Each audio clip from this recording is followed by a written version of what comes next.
This morning, my children and I went to See You at the Library event in Des Moines, and we knew there were going to be some protesters there, so I prepared my children very strongly on the way there that if you see anything that you don't like, just ignore it. We'll be fine. We were going there to promote my new magazine, Red, White, Blue, and it's a patriotic magazine, kind of conservative in nature, but really it's just about children being children. The local Moms for Liberty set it up, the one here in Iowa. So I reached out to them and asked if I could come and offer some magazines to the people that were attending, and she said, of course. I got up there and I gave my speech, and there were a couple of the protesters sitting in the second row holding up a sign that said, "Ban hate, not books."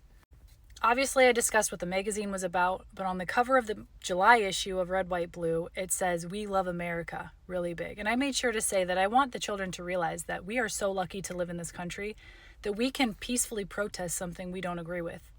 Obviously, they probably knew I was referencing them in a very respectful way.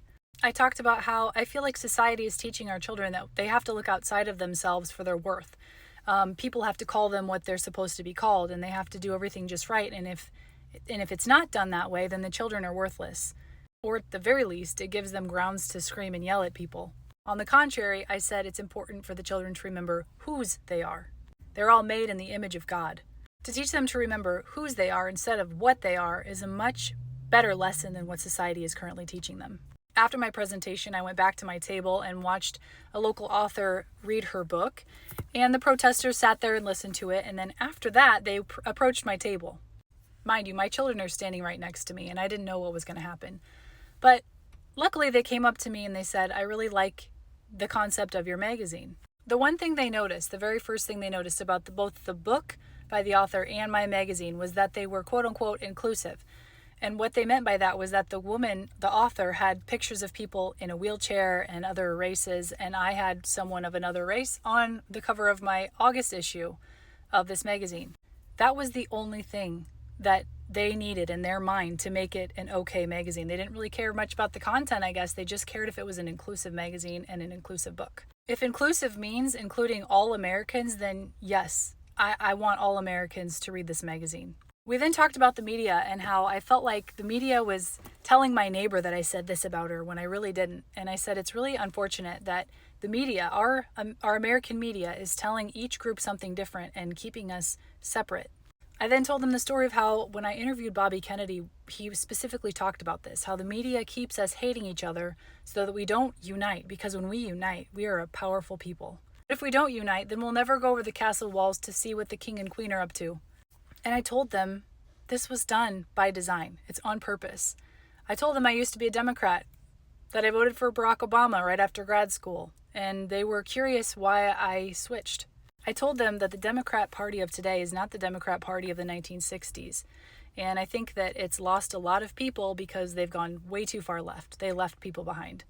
Overall, it was a very respectful conversation. We ended up talking for 15 or 20 minutes about our upbringing and what our parents kind of did when they were parenting us. And it was a great conversation. My son watched the entire thing. When we got in the car, he said, "Mom, I think you might have turned that gal into a Republican." And I really don't think I probably did. I don't think she switched to a Republican. It's going to take a lot more than just a conversation with one person. But at least now she's heard from a real person and what I think, and not what the media says I think. Maybe now when she hears something on the media, she'll think, do these people really feel this way? All in all, it was a good day. We did walk out to one small group of people standing outside of the library, handing out books having to do with queer stuff and like everything, because they think we're just there to ban books when we're really there to just offer wholesome content.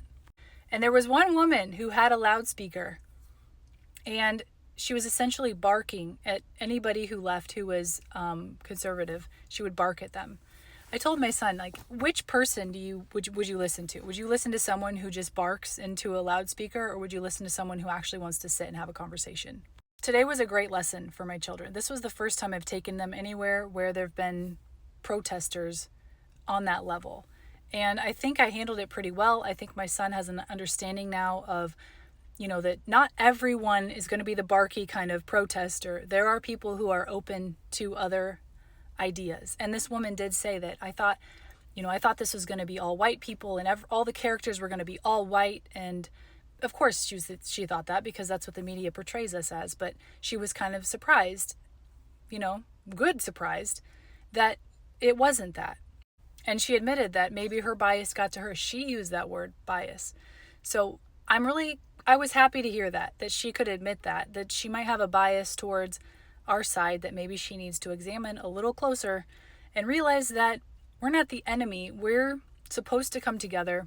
And once we do, when we realize that we have more in common than we don't, that's when we're at the most powerful ever. So to the two protesters who were peaceful this morning, who sat, and I did commend them. I said, thank you for being peaceful and thank you for not being violent or scary or anything, especially because my children are here. And they agreed that there should never be a reason for like aggressive violence, that kind of thing. So it was really good. But to the two of you, I commend you. Thank you for having a conversation with me. I really appreciate that. And not just for me, but for my children to see that Americans who are on different sides of the fence can still have conversations and still try to come to some consensus that makes sense. So I appreciate that. Thank you.